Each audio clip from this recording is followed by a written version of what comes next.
friends, aku Hana. Aku mahasiswa psikologi UIN Wali Songo Semarang.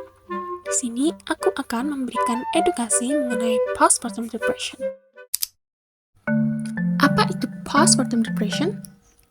Postpartum depression atau depresi pasca melahirkan merupakan gangguan mental berupa depresi yang sering terjadi pada ibu yang baru melahirkan.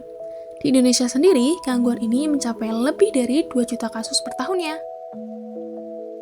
Postpartum depression biasanya diawali dengan gangguan baby blues, yang mana ditandai dengan perubahan suasana hati, tangisan, kecemasan, dan gangguan tidur selama lebih dari 2 minggu pertama kelahiran bayi. Terdapat gejala yang telah diidentifikasikan oleh Pedoman Penggolongan dan Diagnosis Jiwa Indonesia 3. Depresi ini termasuk dalam gangguan depresi berat tanpa gejala psikotik, dengan gejala utama berupa afek depresi, kehilangan minat dan kegembiraan, serta keadaan mudah lelah dan aktivitas menurun. Terdapat pula gejala lainnya berupa konsentrasi berkurang, perasaan bersalah dan tidak berguna, nafsu makan berkurang, gangguan tidur, pikiran membahayakan diri atau bunuh diri, rasa pesimis, dan harga diri, serta kepercayaan diri yang menurun. Setidaknya membutuhkan 3 gejala dari kelompok utama, disertai minimal 4 gejala lainnya, yang berintensitas berat agar dapat diidentifikasikan sebagai penderita postpartum depression. Penyebab postpartum depression.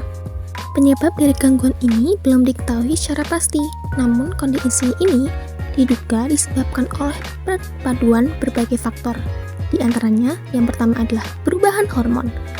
Kadar hormon estrogen dan progesteron dalam tubuh ibu yang baru melahirkan akan mengalami penurunan drastis, yang mana membuat dirinya menjadi lebih sensitif dan mudah mengalami perubahan suasana hati yang tidak terkontrol. Yang kedua adalah masalah psikologis. Kurangnya dukungan oleh orang sekitar pada saat persalinan dan merawat bayi dapat menimbulkan tekanan dan stres pada ibu yang memiliki ketakutan dan tuntutan baru untuk merawat bayi. Yang ketiga adalah masalah sosial. Masalah sosial dapat berupa kesulitan keuangan, konflik dengan anggota keluarga, atau bahkan kematian orang-orang terdekat yang meningkatkan resiko depresi pasca melahirkan.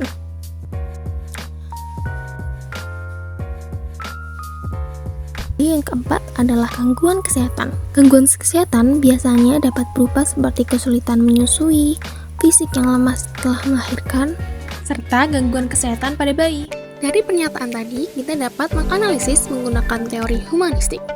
Teori humanistik mengatakan bahwa depresi muncul ketika individu tidak mampu memberikan makna akan eksistensi dirinya untuk memenuhi kebutuhan. Tidak tercapainya kebutuhan dasar dari teori Abraham Maslow dapat mengganggu tercapainya aktualisasi. Lalu, bagaimana dengan orang yang telah teridentifikasi postpartum depression?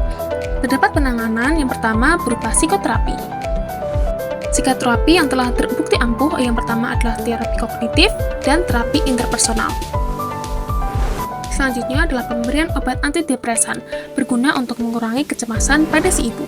Lalu cara ketiga yaitu bercerita dengan orang-orang terdekat dan di sekitar kita. Lalu adalah olahraga rutin. Dengan olahraga rutin dapat menaikkan imunitas dan kesehatan tubuh. Sebagai ibu baru yang belum memiliki pengalaman merawat anak akan banyak sekali merasakan tekanan dan juga ketakutan pada dirinya. Oleh karena itu, penting adanya sosok pasangan serta keluarga yang membantu memahami dan meringankan beban pikiran pada si ibu. Seperti dalam pepatah, ibu yang bahagia akan menghasilkan bayi yang bahagia pula.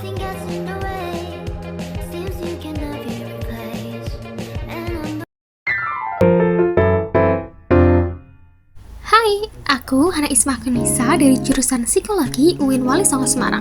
Topik pembahasan kali ini adalah fenomena insecurity pada remaja. Fenomena insecure pada diri remaja seringkali terjadi dan banyak diperbincangkan di lini masa sosial.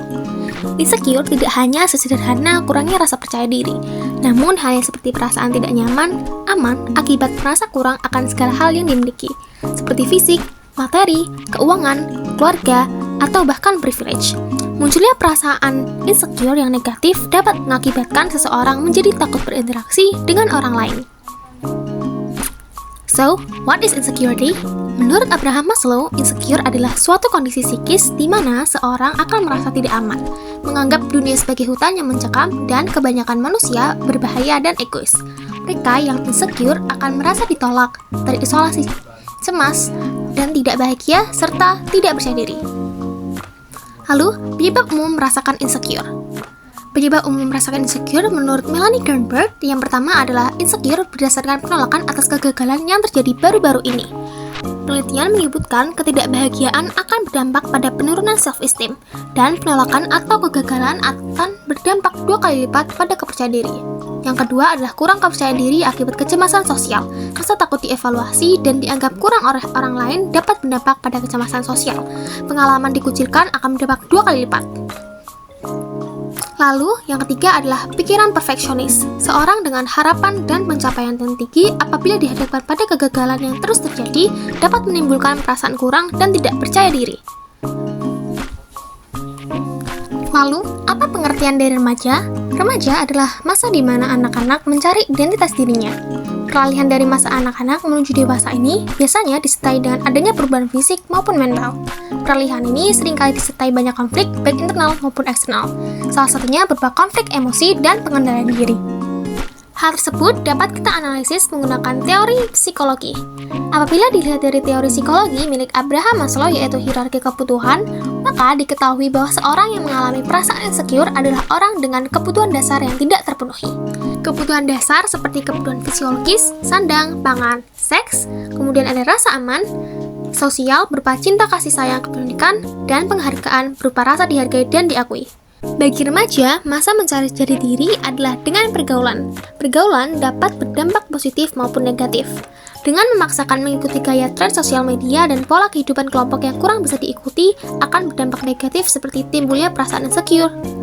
Remaja juga seringkali dihadapkan pada pilihan-pilihan sulit dan tuntutan untuk selalu menjadi sempurna di masa yang akan datang oleh orang-orang di sekitarnya. Banyak kegagalan seperti tidak tercapainya masuk ke tempat pendidikan yang diinginkan, kegagalan bersosialisasi, kegagalan dalam hubungan pasangan, atau sekedar mendapatkan nilai rendah, dapat menimbulkan rasa insecure. Rasa insecure dengan konotasi negatif yang berlebihan dapat menyebabkan adanya gangguan mental terhadap remaja.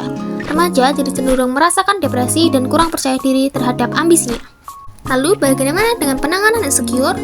Penanganan insecure salah satunya adalah dengan meningkatkan self-esteem dengan cara yang pertama yaitu mengenal diri sendiri, mengetahui kelebihan, kekurangan, dan paham mengenai tujuan hidup yang ingin dicapai.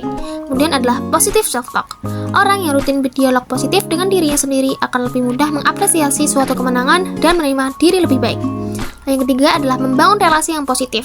Dengan kita membangun relasi yang positif akan mendorong kita menjadi pribadi yang baik pula. Yang keempat adalah tantang diri dengan hal yang baru. Kemudian yang kelima adalah jujur mengenai keinginan diri. Yang terakhir berupa menerima dan melakukan hal-hal yang terbaik bagi diri kita sendiri. Perasaan insecure yang terus-menerus terjadi dapat menimbulkan gangguan mental. Maka dari itu, hargailah diri sendiri sebagaimana diri kita ketika mencintai seseorang. Sebab siapa lagi yang akan kita andalkan selain diri kita. See you!